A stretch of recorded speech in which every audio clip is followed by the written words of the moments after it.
Мінулий раз, пам'ятаєте, я казала вам о Марголіне, Давіде Марголіне, ураджэнцы Пінска, які ў часы Першай сусветнай вайны наладзіў эвакуацыю дзяцей з Пінска.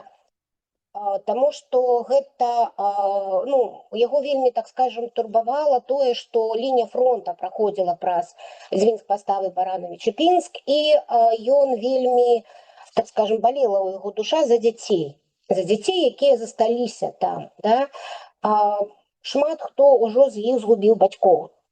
Таму вось быў туды адпраўлены параход, і удалося вывезці, канешне, не ўсіх, але частку дзяцей удалося вывезці ў Кіеў. І калі яны прыбылі ў Кіеў, то менавіта Марголін быў тым чалавекам, які іх апекаваў, то есть незалежна ад іх канфесійнай і нацыянальнай прыналежнасці. Ну і калі мы с вами кажам пра Пінск, я просто хочу прыгадаць, што калі вельмі часта чытаеш біяграфію Голды Меір, то там нават у такіх афіцыйных дастаткова крыніцах можна пачуць, што яна нарадзілася ў Кіеве. Гэта не зусім правільна, таму што Голда Меір нарадзілася 3 мая 1898 года у, так скажем, Пінску. І што хочу просто прыгадаць. Бацькі Голды Меір пазнаёміліся ў самім горадзе Пінску, куды муж Іцхак прыбыў станавіцца на воінскі улік. Таму што бацька быў кантаністам, салдатам, і ён яшчэ праслужыў у войску 25 гадоў. Яшчэ вось яго, скажем, жыццё прыпала на той перыяд, калі не было ваеннай рэформы, калі не была ўведзена усеагульная воінская павіннасць у Расійскай імперыі, і бацька Голды Меір праслужыў у войску 25 гадоў. Потым ён вярнуўся ў Пінск. Гэта частка сённяшняга Пінска, якая называецца Карлін. Ці Карлін, па-рознаму ставяць націск. І потым трэба разумець, што мама Голды Меір была такая энергічная, прыгожая, такая прыгажуня. Вось, і больш энергічная і больш такая смелая, чым бацька. І вось так сама Голда Меір расказвала і гісторыю. Не ведаю, як так здарылася, што мой бацька, які нарадзіўся ў краіне, павінен быў праходзіць прызыў у Пінску. І менавіта там мама аднойчы ўбачыла яго на вуліцы. Ён быў высокім і прыгожым маладым чалавекам. Яна закахалася ў яго адразу і нават адразу расказала пра гэта сваім бацькам. Паслалі за сватом. Аднак роль яго, як мы сказалі б зараз, была тэхнічная. Мама меднавалосая, прыгожая, энергічная, разумная, больш настойлівая, чым яе, скажем, муж. Але бацькі Голды Меір, яны мелі агульную рысу. Гэта аптымізм. І, нягледзячы на фінансавыя цяжкасці, яны жылі і імкнуліся жыць весела, да?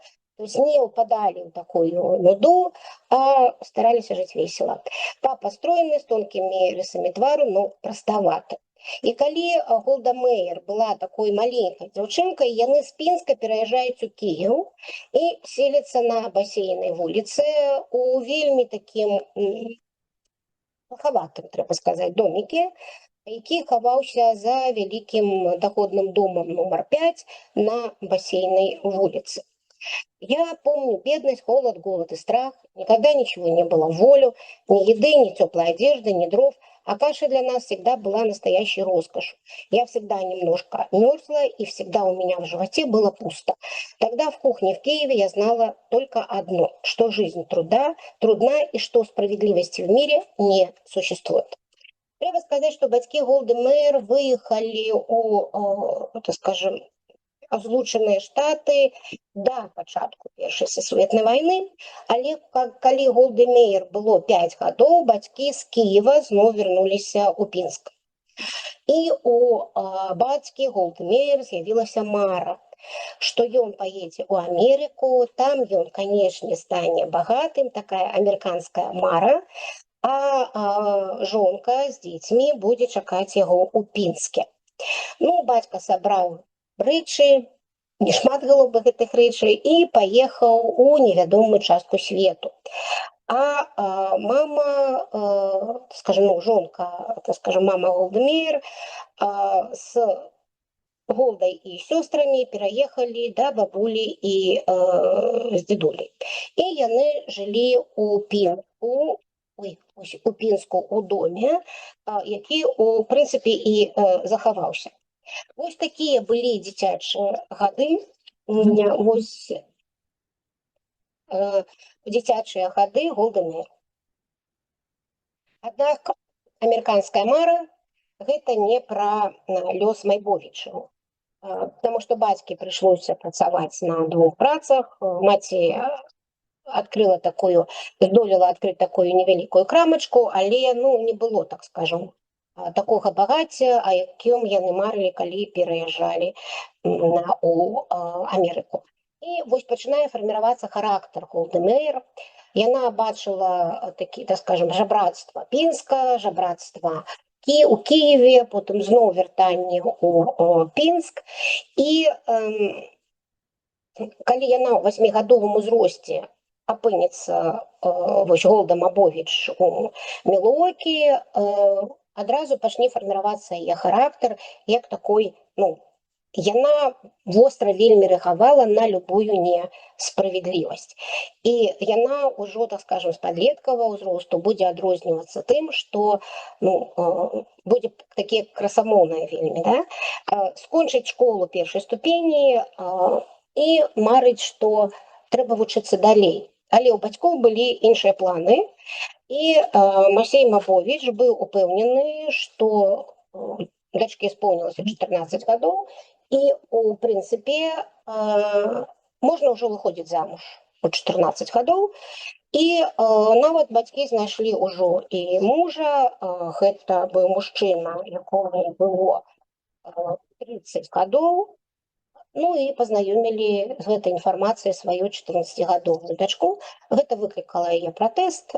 Яна, так скажем, не пачула бацькоў, што, можа быць, ён не прыгажун, але ў яго фінансавы дастатак. І Голда падняла бунт і збегла. Збегла у Денвер да сваёй старэйшай сястры, якая ўжо, так скажем, была замужам.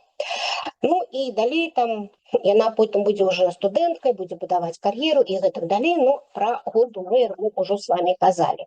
Просто я хочу вам прыгадаць, што ўсё ж такі яна таксама звязана з Пінскам, да, вось яе такія раннія гады. Ведаеце, часта ў гісторыі, скажу толькі адно, калі кажуць жалезнай ледзі, то мы прыгадваем з вами Маргарет Тэтчер, якую ўсе мы добра памятаем, да, з маленькай сумачкай, з бусікамі на шыі, прэм'ер-міністра Великабрытаніі 79-го года.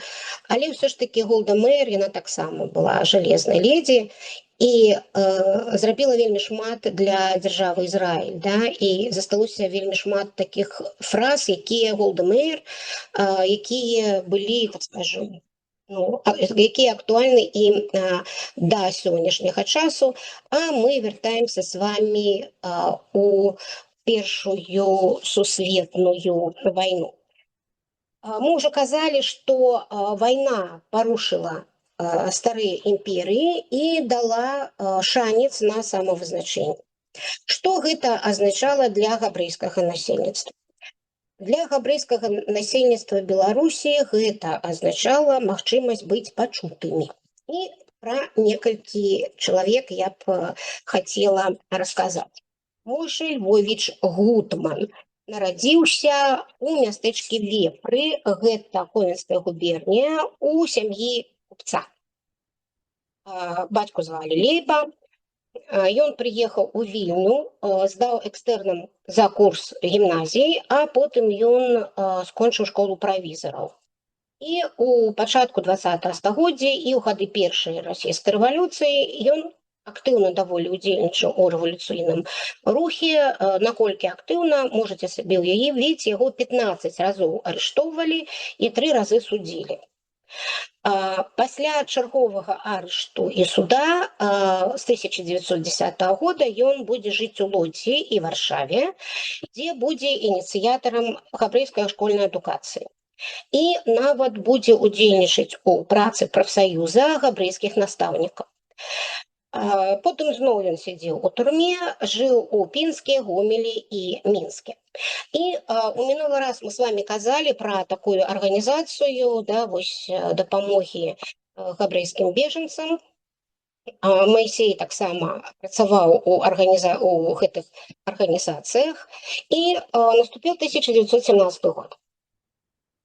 Ён становіцца старшынёй савета па арганізацыі рабочага савета ў Адзесе і прадстаўніком адной з партый на 3-й всерасійскай канферэнцыі ў Петраградзе. У тым жа годзе ён быў выбраны у предпарламент, так гэта называлася, Керенскага, і паколькі ён жыў на тэрыторыі Украіны, быў там актыўным удзельнікам рэвалюцыйнага руху, ён уваходзіў у склад Украінскай цэнтральнай рады. І у верасні 1917 года Маісей Гутман прадстаўляе габрэйскія нацыянальныя арганізацыі на ўсерасійскай дэмакратычнай канферэнцыі ў Петраградзе. І з канца 17 года ён член выканкама камітэта першага ўсебеларускага з'езда, то, пра што мы будзем яшчэ з вами казаць, да? І з 21 па 21 февраля лютага 1918 года ён уваходзіць у народны сакратарыят БНР, гэта першы нацыянальны ўрад Беларусі, і ён там прадстаўляе габрэйскую нацыянальную меншасць. Менавіта ў яго доме Маісея Гутмана і пад яго прынцып кіраўніцтвам была напісана першая ўставная грамата Беларускай Народнай Рэспублікі. С конца 1918 года до пачатку 1925 года ён будзе жыць у Варшаве і будзе такім актыўным вельмі удзельнікам прафсаюзнага руху і культурнай работы. І ён будзе старшынёй камісіі па рэфармаванню габрэйскай арфаграфіі. У канцы 1926 года ён пераедзе ў Маскву. І з 27 года ён будзе жыць у Харкаве і стане старшынёй такой установы, якая называецца Гескульт. А ў 1932 годзе ён становіцца палітычным рэдактарам Укрнацмедиздата, то есть украінскага выдавецтва нацыянальных меншасцяў, палітычны рэдактар. Займаецца літаратурна-публіцыстычнай дзейнасцю, выпускае кнігі і брашуры па пытаннях сацыялістычнага будаўніцтва. У 1935 годзе ён вернецца ў Маскву і будзе членам рэдкалегіі настаўніцкай газеты. У 1938 годзе ён будзе арыштаваны, яго абвінавачаць у шпіянажы, і ў чэрвені 1938 годзе ён будзе прыгавораны к вышэйшай меры пакарання і расстраляны 20 чэрвеня 1938 года. Рэабілітаваны ён будзе даволі рана. Ён будзе рэабілітаваны ў перыяд хрушчоўскай адлігі ў 1956 годзе. Хто цікавіўся гэтай тэмай, то, я думаю, вы ведаеце, што такая масавая хваля рэабілітацыі – гэта канец 80-х гадоў. Гэта вось ужо часы перабудовы. А вось Маісея Гутмана рэабілітавалі ўжо ў 1956 годзе. Стралялі, правда, ў 1938. Цікавая асоба Пінхас Кінгольд. Калі мы яго заб'ём у Google, Google вельмі шмат ведае, думаю, вы ведаеце, ён там нам выдасць, што гэта габрэйскі педагог, грамадскі дзеячаль і выдавец.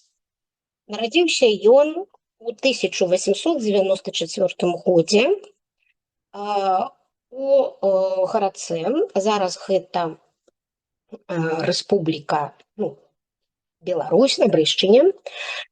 І ва ўзросце 16 гадоў разам з бацькамі ён эміграваў у Злучаныя Штаты Амерыкі, і ў 1928 годзе ён атрымаў дыплом настаўніка педагагічнага каледжа Колумбійскага універсітэта.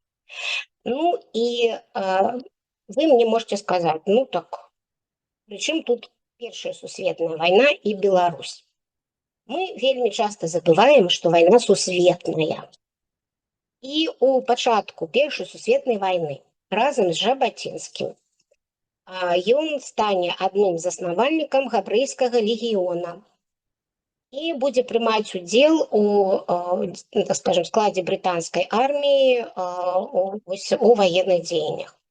Пасля заканчэння Першай сусветнай вайны ён вернецца ў Нью-Йорк, гэта адбудзецца ў 1920 годзе, і далучыцца да працоўнага сіянісцкага руху і будзе вельмі актыўным удзельнікам амерыканскага і сусветнага габрэйскага кангрэсу. Ён стане адным з заснавальнікаў і на працягу доўгіх гадоў дырэктарам семінарыі выкладчыкаў ідыш. Пасля 1930 года ён узначаліць нацыянальны камітэт габрэйскіх народных школ вось гэтага працоўнага сіянісцкага руху і будзе кіраваць аддзелам адукацыі Фанбанд.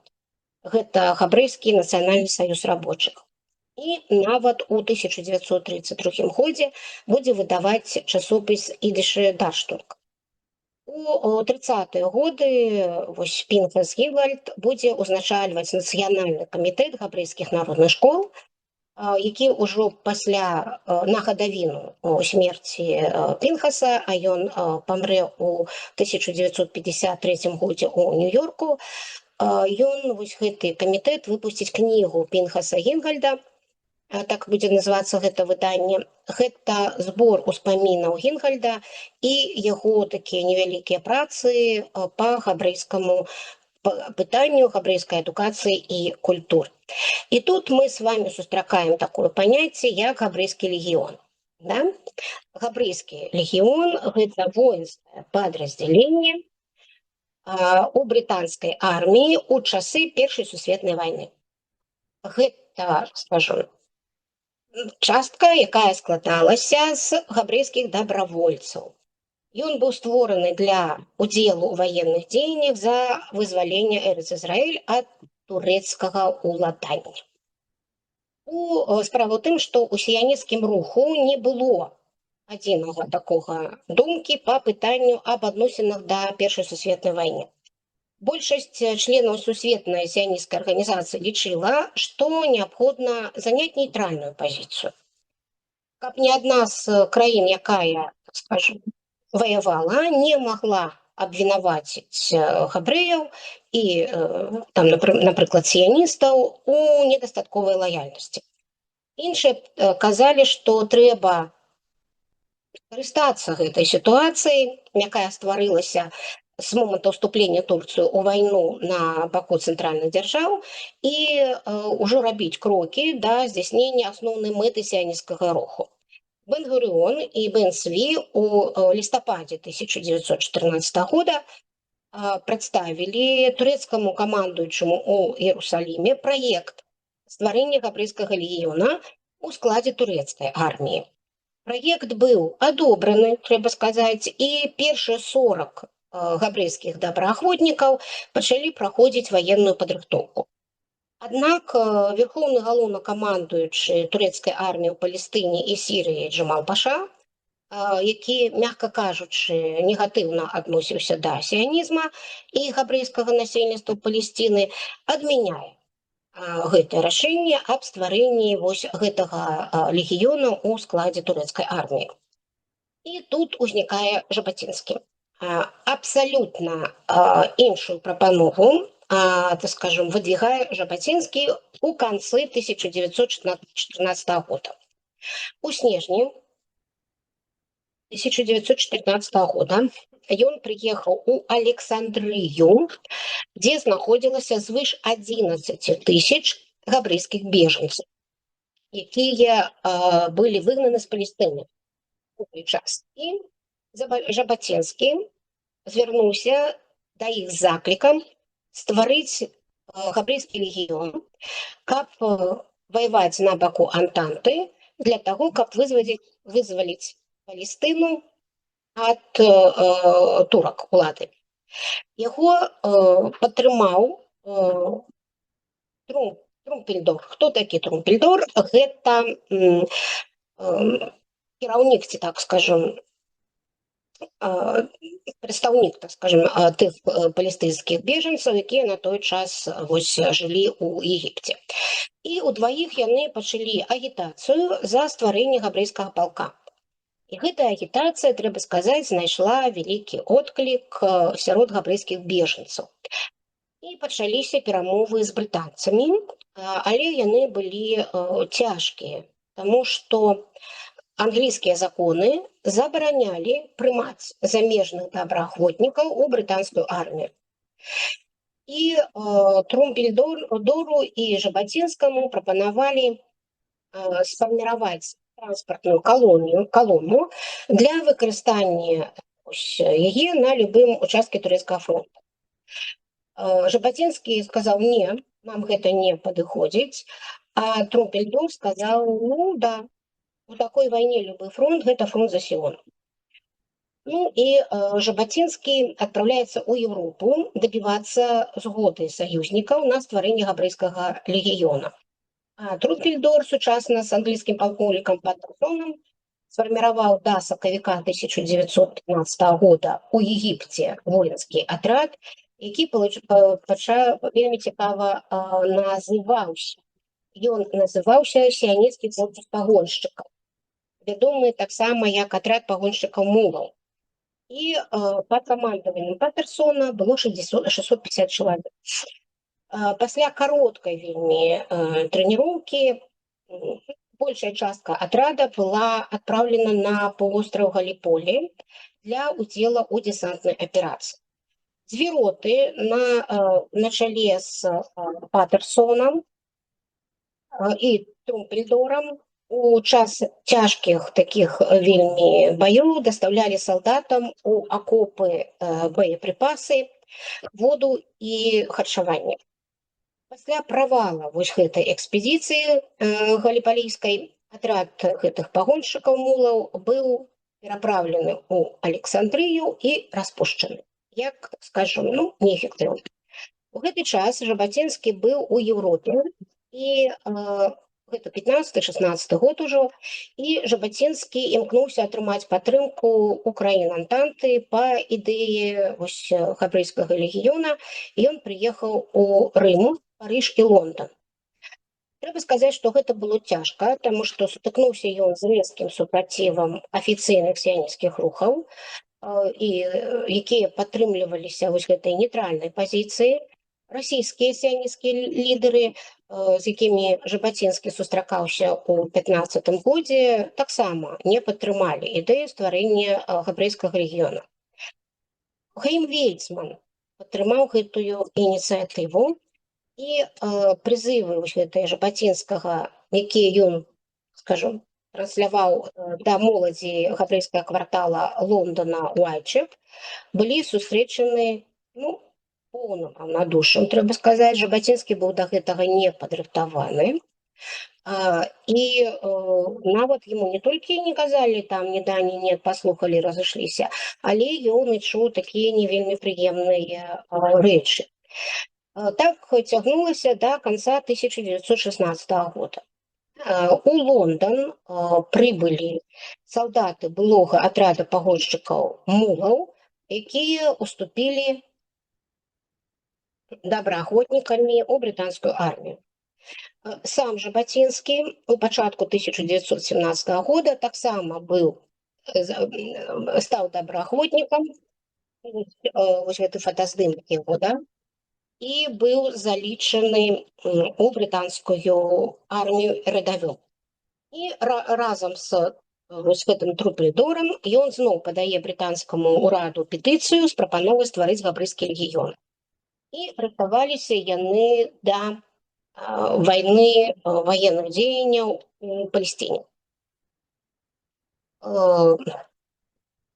Што робяць брытанцы? Яны рыхтаваліся да вайны ў Палестине і жадалі далучыць да ўдзелу ў вайне габрэяў-эмігрантаў з Расіі, якія на той час жылі ў Англіі, а таксама амерыканскіх габрэяў, таму што Злучаныя Штаты Амерыкі, мы з вамі ведаем, уступіць вайну ў красавіку 1917 года, і вось брытанскі ўрад ён дае дазвол у ліпені 17 года, дае нават загад Патерсону пачаць фарміраваць габрэйскія батальёны, якія будуць вядомы пад назвай габрэйскія палкі ці габрэйскі легіён. І вось Пінхас Гінгальд, гэта будзе той чалавек, які будзе займацца гэтым у Злучаных Штатах, а Жабацінскі будзе займацца ў Еўропе, таму што Жабацінскаму было даручана вось зрабіць гэты набор.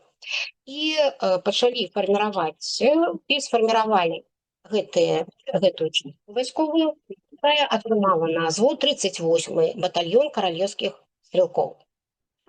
Цікава, што субота была узаконена як дзень адпачынку, а батальённая кухня была кашэрнай. Ведаеце, гэта вельмі цікава, як гэта рабілася ў перыяд ваенных дзеянняў.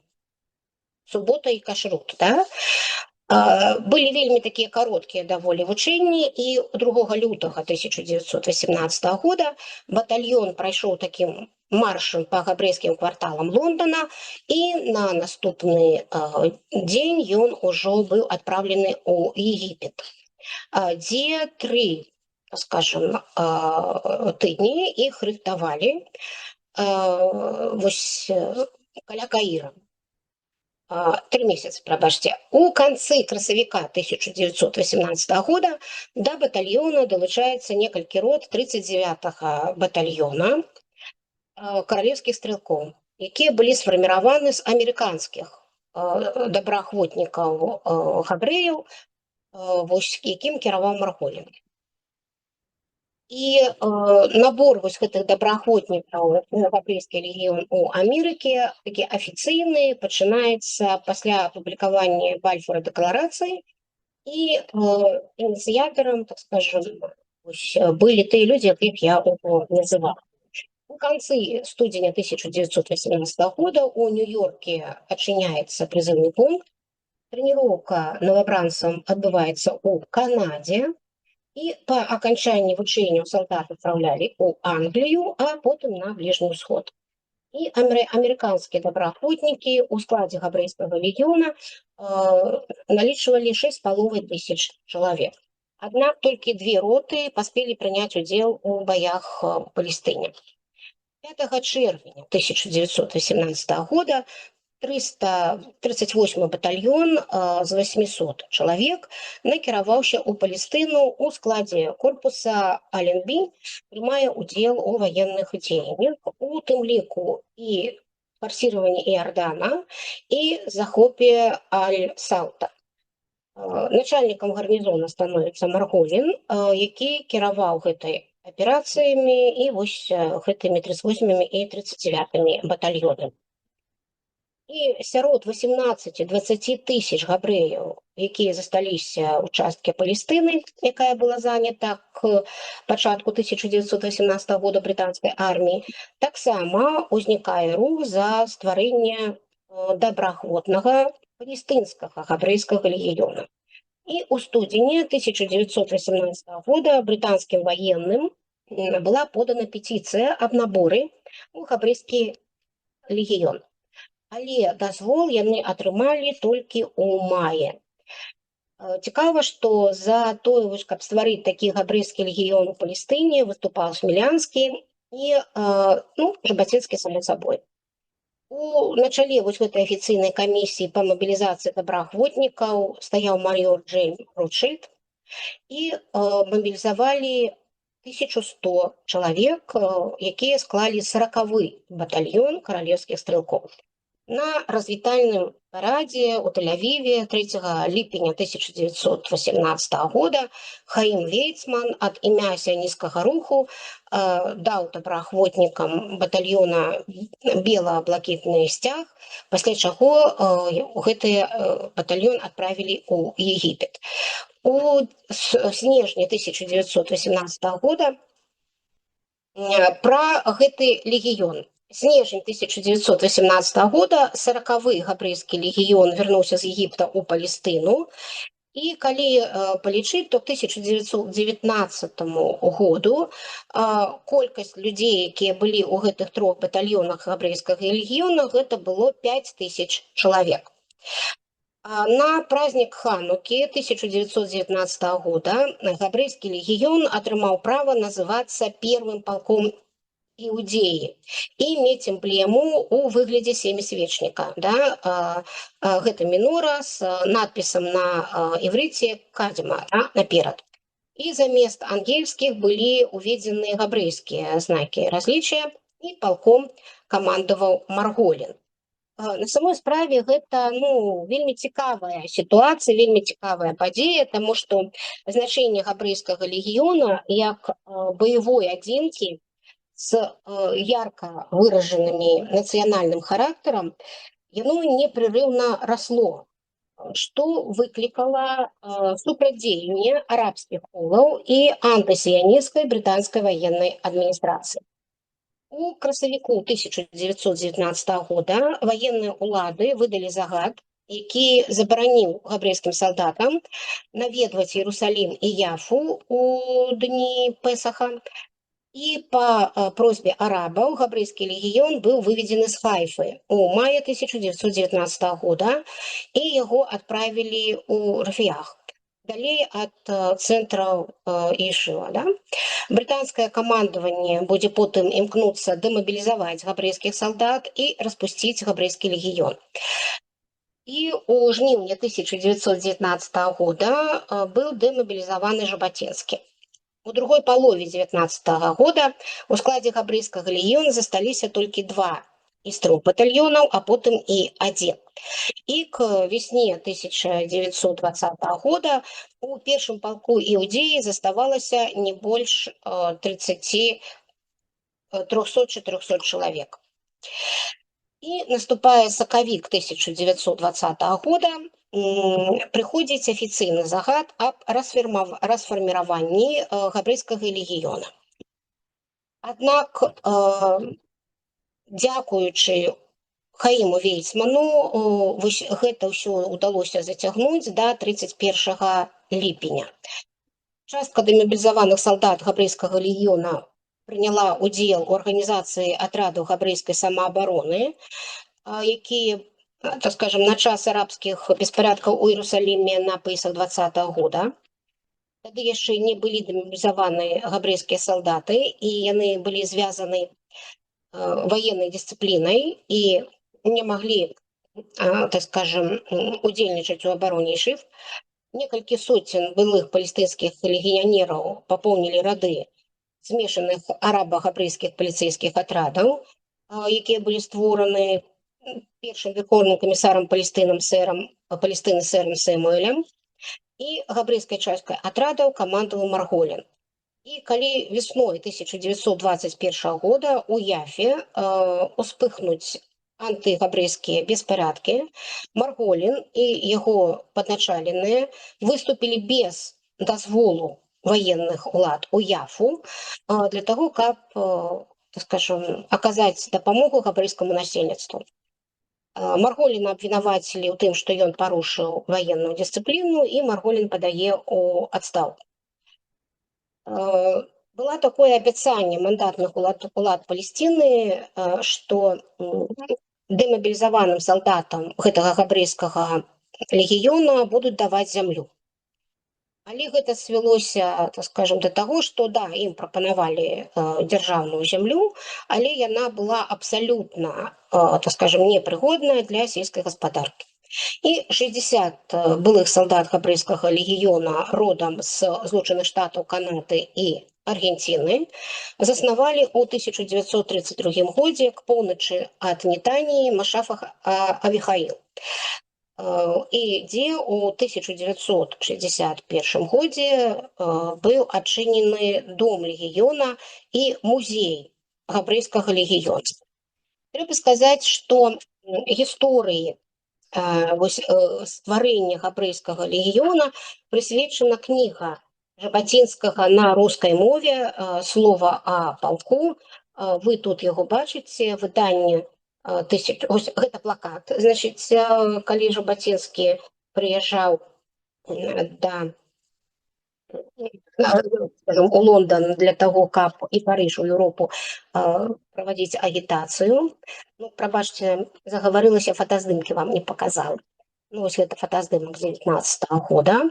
Ну и вось 1928 год, слово о полку, история еврейского легиона по воспоминаниям его инициатора, да, написано Владимиром Жаботинским.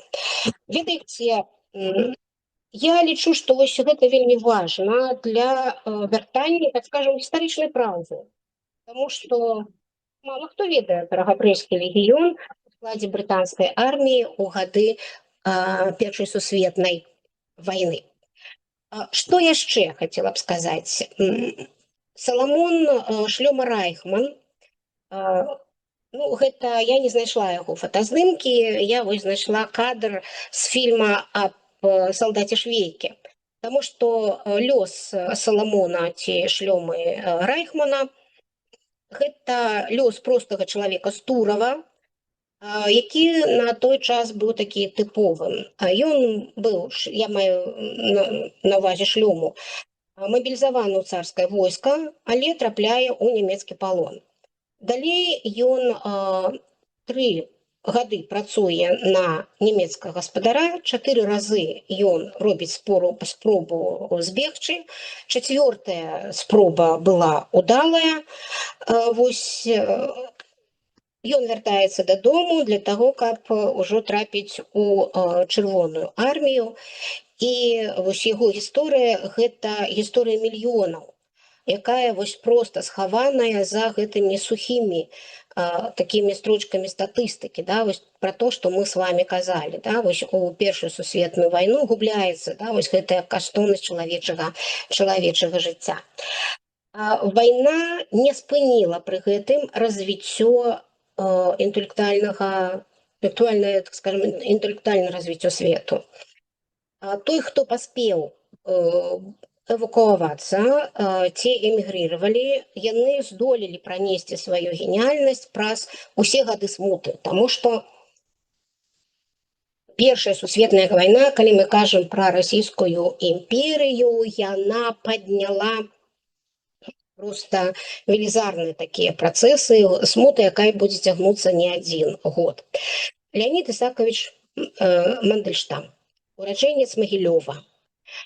Пачатку вайны ён ужо, маем на ўвазе Першай сусветнай, будзе прафесарам Старбургскага універсітэта, і калі ў 1914 годзе Францыя і Германія абвесцілі адзін аднаму вайну, Леонид Исакович вырашыў вярнуцца ў расійскую імперію.